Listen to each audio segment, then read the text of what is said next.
They kept investigating. And Nixon's team kept stonewalling, and they were subverting justice and stopping the process from moving forward. And Nixon himself got in the middle of that and sort of holding back documents and the like. And so eventually that came to bite him. And that's really what caused Nixon to resign in August of 1974.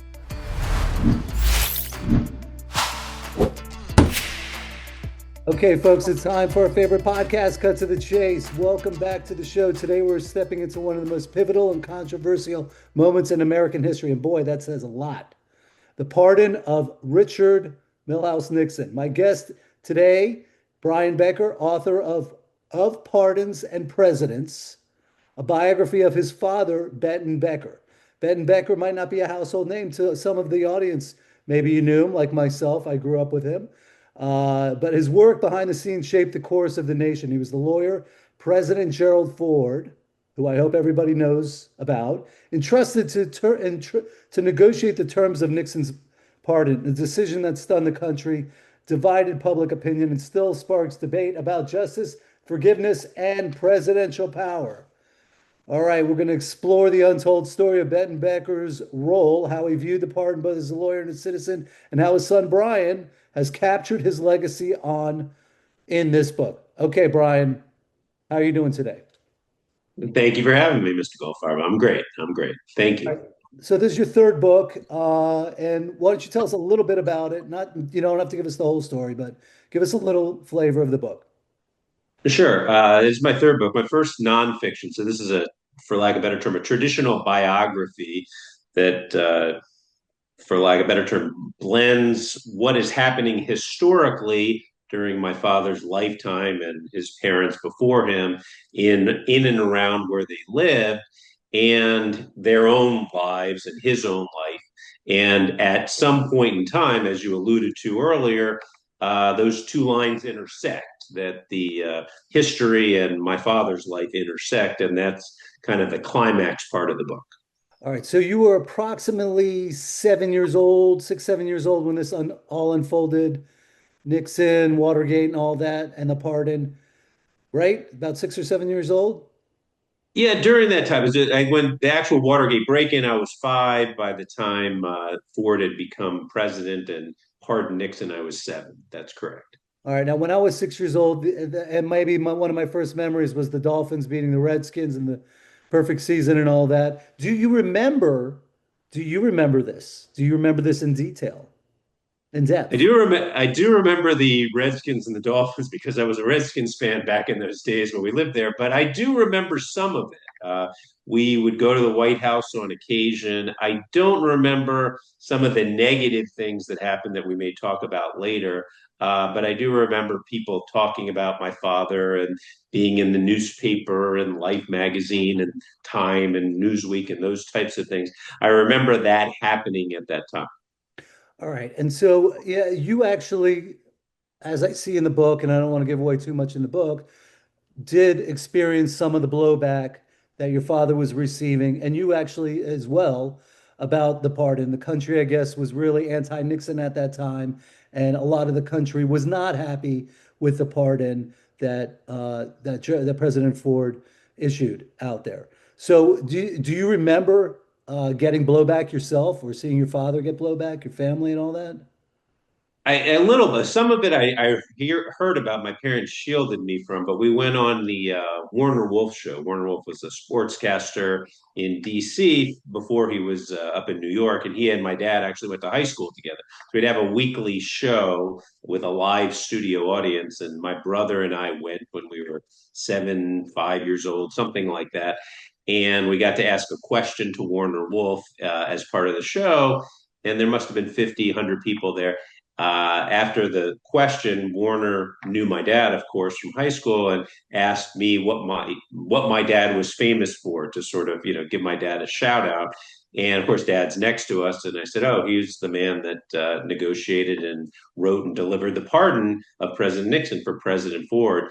And I do remember sitting there and all these adults around us, and literally everyone in the room booed when I said that. And I do remember that. I mean, it didn't have too much of an effect. My father said something to the effect of the very cowardly people, and that adults doing that to a child, it's not appropriate. I hope you won't grow up to be like that. And so I think he used it as a way to help us grow up. But I do remember that pretty vividly. Yes, and and we've known each other for many decades, and there have been times when I've booed you as well, but not in this context. Very true. Very All true. right, so how many, just kind of curious, do you know of other sons that have written a biography on their father? I mean, is this like something that's happened many times? I'm not even really that To be familiar. honest, I haven't researched that. I think some sons have written about their fathers, but since I don't know offhand, it's probably not as common as I thought. So probably not that common. Okay, so what did inspire you to write this story, rather than let's just say the Nixon pardon? Well, I always the first two books I've written were also family oriented, focused on family members in a historical fiction type of role. And so I always wanted to tie what I was doing to something that I knew well. And my father was a very inspirational part of my life. And I started writing just after he passed away as part of that process. And eventually it just kind of came up that there were all these documents, and I was trying to figure out what to do with them. And eventually I just decided, and it coordinated with my mother, my brother, and my sister, and other people that helped me on writing this. And there were quite a few. And once I got started, it just kind of went from there. I like to, when I've brought on other people that have written books and we've talked about their books, I really haven't gone into their how they're handling promoting the book and all that. And I want to go through a little bit of your journey as a writer. At Brian, when we grew up, was like the math guy in the school.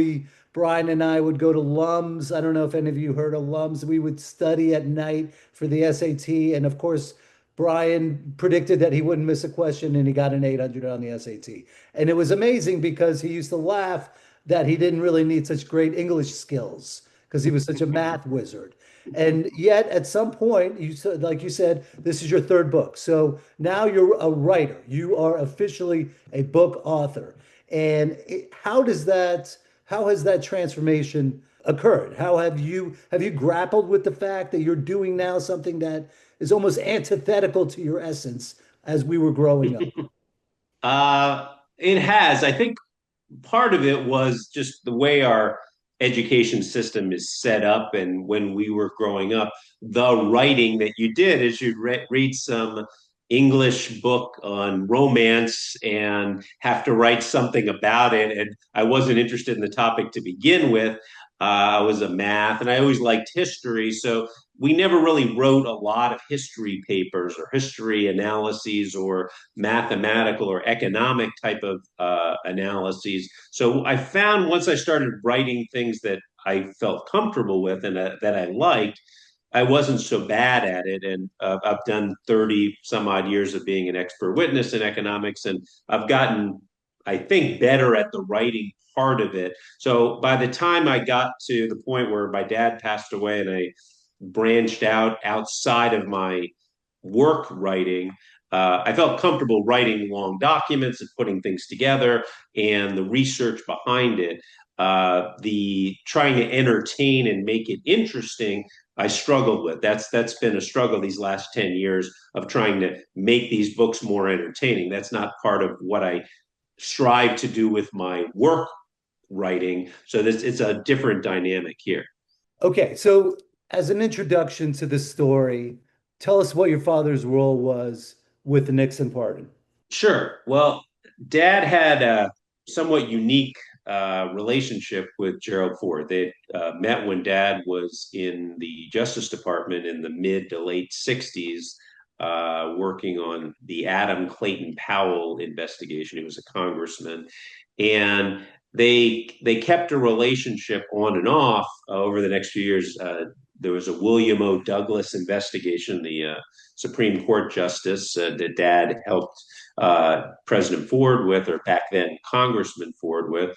And they stayed in touch. And a few years later, as of course you know, in 1973, That's really where this book starts. That dad is, and then we flash back, but dad is waiting to hear from a potential client who's about to get a call on something, and the client is Gerald Ford being nominated by Nixon to be vice president after Spiro Agnew had to resign.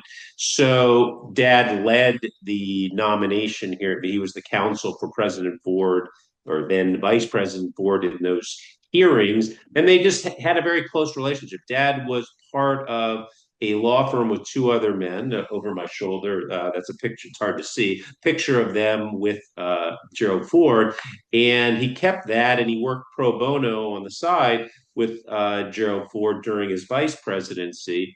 And then once he became president, the first day uh, he was brought in for issues having to do with whether to keep President Nixon's records, papers, and tapes, because Nixon's departure was so unique in American history. So I don't know if you want to follow up with questions or you want me to keep going. Well, let's just talk about what was the significance of the tapes and the papers. And, for those that don't know presidential machinations or whatever, what are presidential papers? What were those tapes? Why were they significant?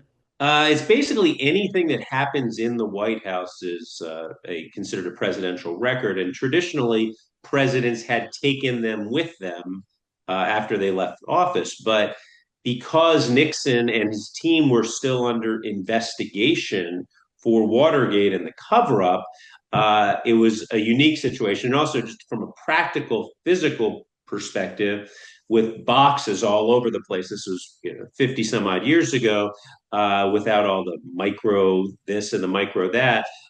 Getting them out so quickly when Nixon left so quickly wasn't feasible.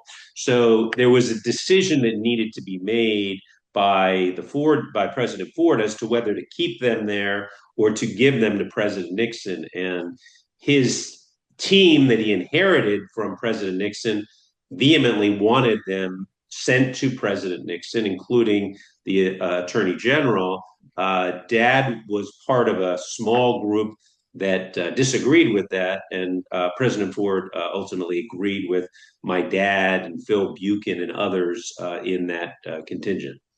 And so a lot of well, I wouldn't say a lot of these issues, but some of the issues that your father dealt with respect to presidential papers, pardons, were what we lawyers call basically unsettled law. Like, what is the law? What does a pardon mean? And all that. So let's go through a little bit about what your father sort of helped establish as, the legal boundaries, let's say, papers, recordings, and what were the issues with the pardon that were so significant back then? Sure. Well, starting with the papers, it was decided internal in the White House that they wouldn't be moved.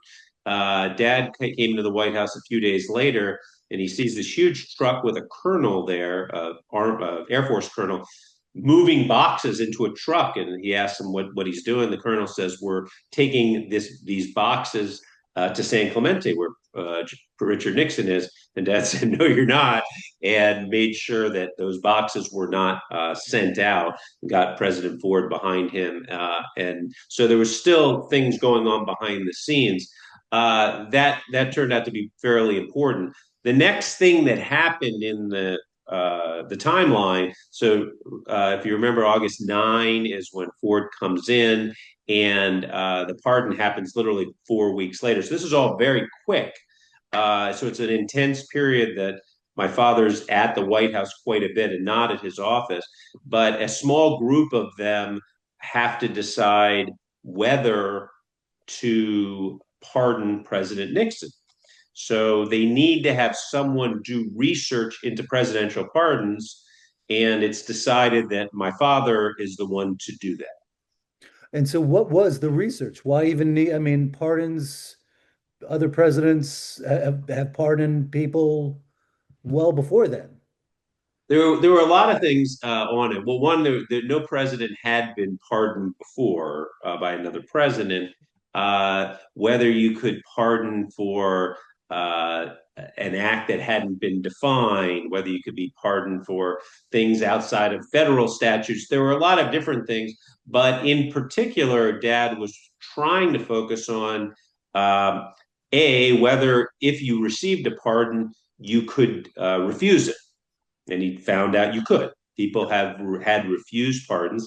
And secondly, when you accepted the pardon, was that an admission of guilt? And that was a big thing that Ford did not want to see a kind of media circus for 2 years with Richard Nixon based on a cover up of Watergate. But he also wanted it to a pardon, if there was a pardon, for Nixon to understand that he would be accepting guilt.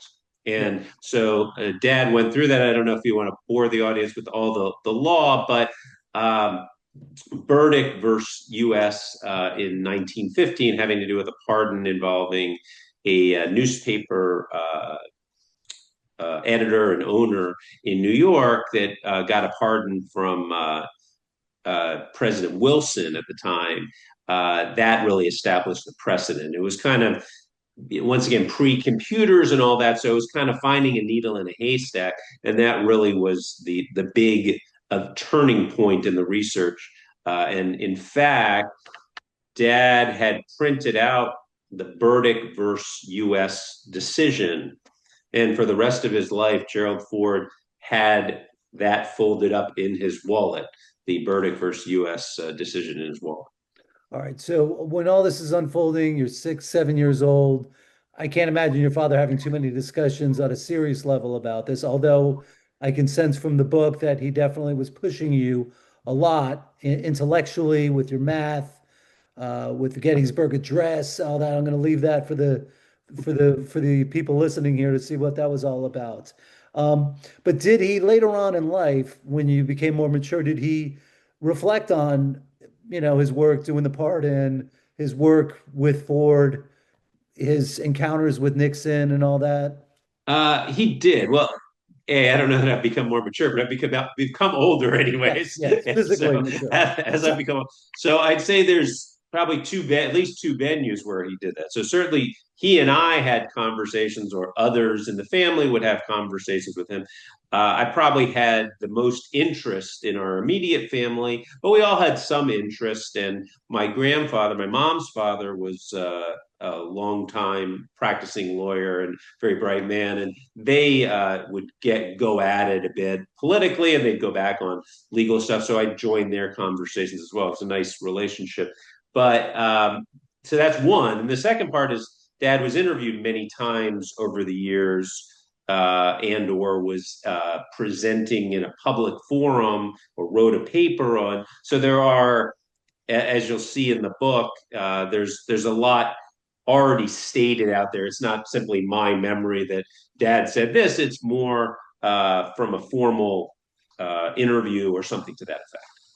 So one of the interesting parts of your book and also your other books is your ability to have obtained a lot of historical facts, especially about your family, your grandparents and all that. How did you do that? I mean, as you pointed out, a lot of this occurred before the internet and the iPhone, everybody taking pictures and recording every second of your life. So how was it that you were able to get all this interesting, in-depth old information? I'd say it's a combination of things. So I think one is that in the case of my father, he was a public figure in certain ways during those years. There's quite a bit of public documentation in sort of the early to mid 70s on my father, and some later articles after the fact on him as well. But also, I think it's a you kind of get used to sort of a curiosity of, well, this seems interesting, let me explore that. So how Dad's high school integrated and how quickly the white flight was from that area.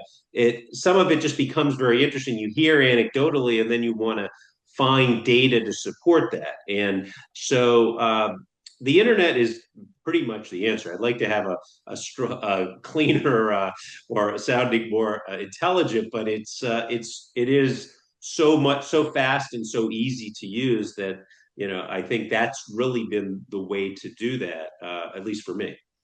And so you're writing a biography on your father. Did anything about you or your perspective change, evolve, devolve? I don't know. You tell me. I certainly learned a lot. I don't know, and I had a lot of admiration and respect for my father before I started this process. Uh, and I learned more details about his life and anecdotes, as well as just reading his speeches or his articles in more detail. Like I knew that they were out there, but I didn't necessarily read through or listen to all of his videos and those and the like. So it did really cement in a lot of that understanding that here's a guy that really had to deal with a lot of tough characters in life, and he kept his cool, and he understood what his expertise in law, and did it well, and it was really it was very inspiring.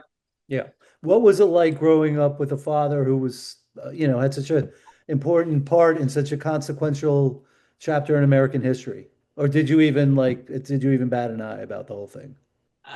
I knew it. I don't know if I bat an eye because he was also kind of the father that would hang out with us. We were always out playing sports, and whether it was basketball in the front yard or football in the backyard or kickball or whatever it was, there were always the neighborhood kids were out there. And dad wasn't necessarily playing with us, but he would sit out and watch or talk or referee the games and drive me to the football practices or the basketball practices and coach the teams. So, he didn't when I've been in Washington the last 30 some odd years, and I see a lot of the, for lack of a better term, big lawyers at these big law firms, and they're not doing anything nearly as, for lack of a better term, significant as what dad was doing, but they're making a lot of money, and they certainly have cases that are legitimate, but they're spending so much time away from the office, and they're probably not hanging out with their kids. I don't know what's happening behind the scenes, but we never felt that separation that here's this sort of special guy,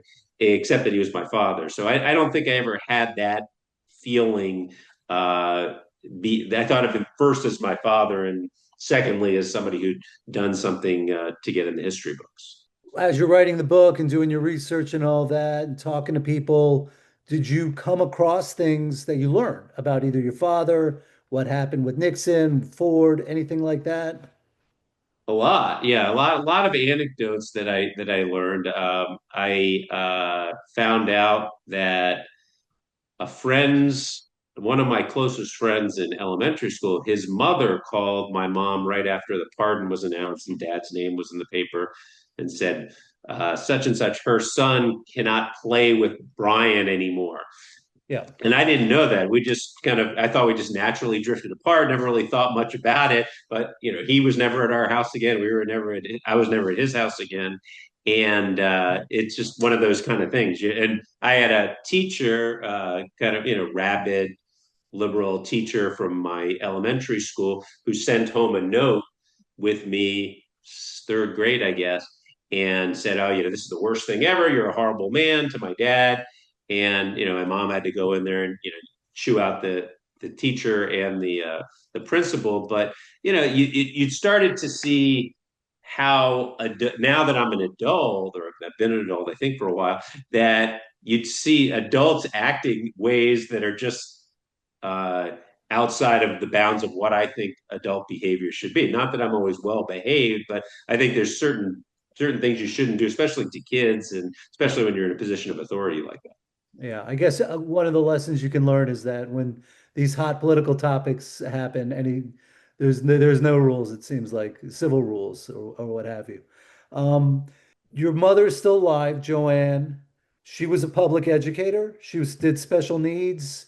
So obviously the experience that you just went over was something that was probably startling to her to see a teacher actually, go to that, subject you to that or use you as a conduit for it all. And you have a brother and a sister, Adam and Robin. Adam and Robin. And they obviously know that you've written books about the family. Have they shared anything with you about, hey, you know what? I don't want this going out. I don't want our public information or information going out in public. Or are they fully supported? Like, how does that, how do you, how's your experience with that been? I'd say generally it's been pretty easy. We've all been on the same page, and they all helped me write the book. I think my mom was at first a little bit suspicious that we get things out there that she wouldn't want out in the public domain. But I think almost all of this is out in the public domain. I mean, there's some stories about my father and his brothers, and there's things that are out in the public domain, but you really have to search hard to find. But I don't think I'm bringing in too many new things, for lack of a better term. And I think ultimately she felt that she's got 8 grandkids and will have great grandkids and the like, that having this, if for no other reason, as a story for them to understand about their grandfather or great grandfather, provides quite a service.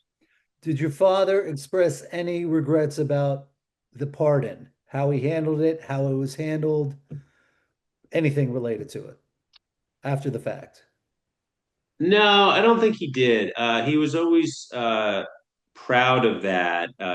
His favorite book was Profiles in Courage, a John Kennedy book when he was a senator in the 50s in Massachusetts. Talked about political courage. Each chapter was about some form of political courage. This guy voted to keep Andrew Johnson in so he didn't get impeached, or whatever. There's different stories, and uh, Caroline Kennedy wrote an update to that, something like Profiles in Courage in Our Time, in around 2000. And one of the chapters was Gerald Ford pardoning President Nixon. So I know Dad really liked the fact that public perception had largely changed from the time where it was really emotionally based in 1974 to a little bit more thoughtful by 2000. All right, so you're an economist, you're starting to write books. Now you're a book author, you're writing a biography on your father. As you're writing it, or even now, maybe beforehand, were there any lessons that you wanted the readers of the book to take away about law, politics, integrity? I mean, because there was a lot of pretty, your father took the high road, even with how you were getting, subjected to some, bad reactions and all that, which I think was a great lesson for you to learn. But let's talk about, were you hoping that your readers would learn something, let's just say, from your book? I hope so. I mean, I think that one thing that I got more than other things is that everyone's got an interesting enough story, and it's not just their life but what's happening around them and how they relate to it. And just as you start digging, you see some patterns and you see some coincidences. So my dad's mother, Gussie, my grandmother, she grew up in a neighborhood right next door to Babe Ruth. A couple years old. She was a couple years younger than Babe Ruth. So kind of interesting there. And her brother may or may not have gone to school with Babe Ruth at some point. And the other person that lived right near her was a guy named Spiro Agnew, who was the first Republican my father voted for. My father grew up as a Democrat, like almost all Jewish people did in the big cities in those years. And the Democrats, the sort of Southern Democrats, with the uh, not, not kind of stalling immigration and the discrimination, et cetera, and other things, led him to switch parties, and including having a segregationist running against Spiro Agnew for governor. And next thing you know, Spiro Agnew is really what eventually gets Dad into the newspaper, into the history books, because his resignation got Gerald Ford in and just sort of started the whole ball rolling. And that was independent of Watergate. Spiro Agnew's resignation was a whole different set of issues unrelated to Watergate. All right, so Watergate is, 50 plus years now. My guess is that the American population right now, I would say over half of the people that are alive did not live through Watergate. I would say if you polled the entire American population right now, less than 40% would have any idea what the Watergate is about. Is there anything you would like to share with those people? I mean, I'm not insulting or putting anybody Yeah, down. yeah, yeah, yeah, It's just the way, back then it was larger than life, and your father was, an integral part of it. And now, yeah. so is there anything you want the people listening right now that maybe never even heard about Watergate to take away from the book, this discussion and all that? Sure. Watergate principally involved the Nixon team. So Watergate is a set of buildings in Washington D.C. It was fairly new back then, where the Democratic National Committee was set up, and still there's conflicting stories as to what set this up, but there was a break-in during the 1972 election season into the DNC headquarters, and it wasn't really on the radar screen, and it really wasn't a whole lot of reason for President Nixon to do that. And he wasn't aware of it when it happened, but others in his office were. But he won 49 states out of 50. It wasn't like it was a particularly close election, so it seemed a little odd off the cuff. But one way or another, there was they kept investigating. They kept investigating, and Nixon's team kept stonewalling, and they were kind of subverting justice and stopping the process from moving forward. And Nixon himself got in the middle of that and sort of holding back documents and the like. And so eventually that came to bite him, and that's really what caused Nixon to resign in August of 1974. So it took a good 2 years. There were Watergate hearings on TV and all that. So it was, you're right, it was quite a big thing at the time, and we didn't have 100 different stations to watch on TV. All the major networks were playing that, and that's all you could watch. So it was a pretty big deal. Yeah. All right, so let's talk about your life now as a book author. You're doing book talks, uh, you're publishing. I mean, this must have been completely foreign territory to you 15 years ago. Share with the audience. Everybody wants to write a book. Hey, you got to write a book. I want to write a book. All right, yeah. I mean, it from your experience, what can you share to those that, are thinking about writing a book and just can't get it going? Yeah, I guess I was not one of those people. I never had this kind of urge to write a book. When my dad passed away, I started writing down some thoughts, and that eventually morphed into my first book. Um, but the reason I think I was able to get that done and get the others done is I just kept plowing forward. Is that the at some point it's better to write and then come back and edit than think too hard about getting that first draft done perfectly.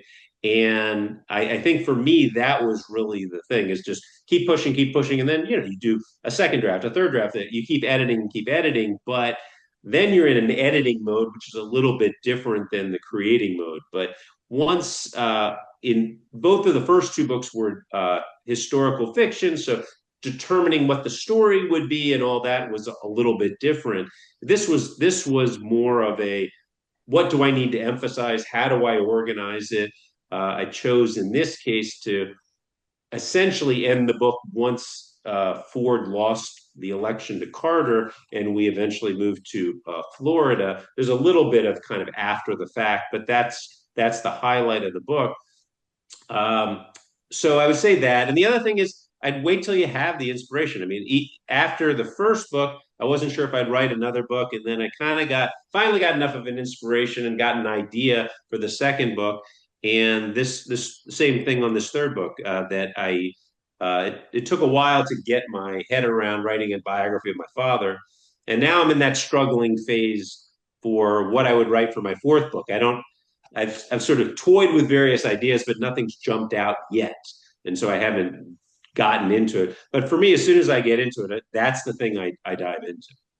Now, I would just imagine you're writing a book. You're not a huge name in the world of, book writing, and it's not like your name alone is going to sell the book. And I have to believe you write a book, you want it to do well, you want to make sales, you want people to read the book and all that. So my guess is that's why you're going on book talks. Uh, yeah, well, partially. I mean, I enjoy the book talk portion of it, and I think I like the education portion of it. Uh, I'm not in the money. I mean, I'm happy to make money from it. Don't get me wrong, but I have not done it that way. In general, the way the business works, as I understand it, is that there are several big publishers out there that if you get your book to them and they publish your book, then that's where you get the bestseller this and the bestseller that, and you can make a nice living if that works out for your daughter's doing that, and you go through a process where you write a book. Then you have to get an agent. It's very, very hard to get an agent as a new author, and it takes forever. So patience is not my strength. So I chose not to go that route. I did the various self-publishing companies that you can, once your book is ready, they will publish it for you.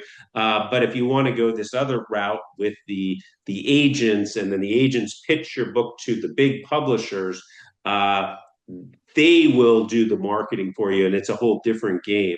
But there are people who write self-published books like me who try to do their own marketing in various ways, and some of them do end up becoming big things, and Netflix picks them up or whatever it might be.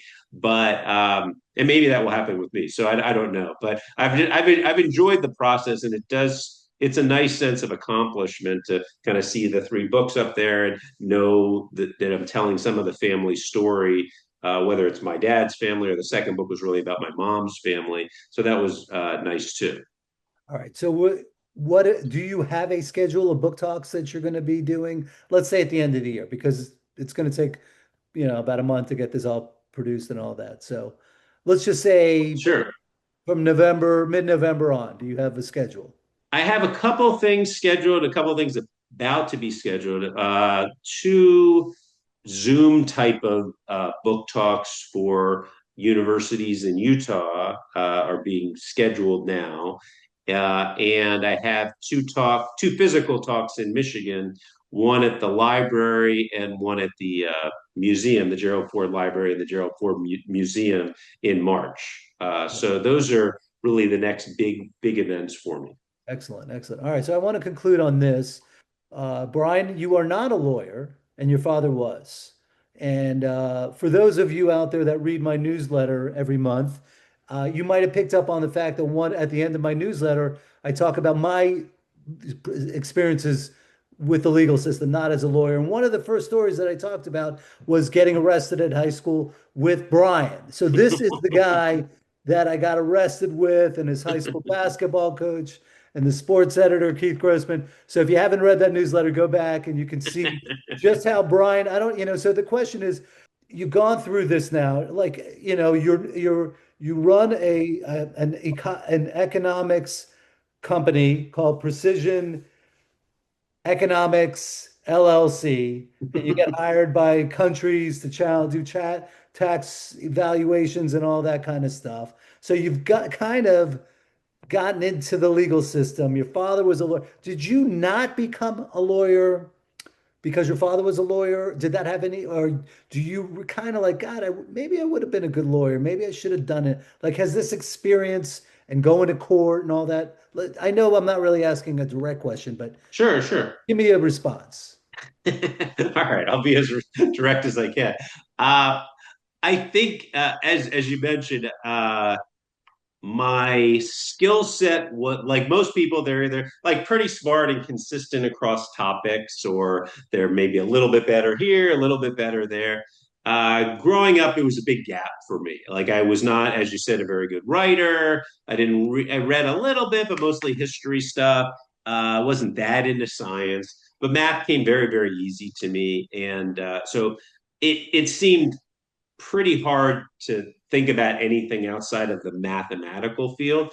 And there are some lawyers that are very mathematical, don't get me wrong, but traditionally math people go into things like the sciences or engineering or math or physics or economics, right? So it just took a while. I started as a math major, took an economics class in college, and said, "Oh, that seems fun." And so I double majored, and one thing led to another.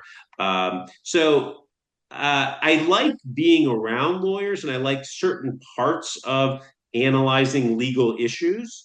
But I think I'm probably in a better place for me, where I'm able to really uh, rely on that mathematical uh, comfort more so than other parts of my vocabulary, for example, would be not my strength.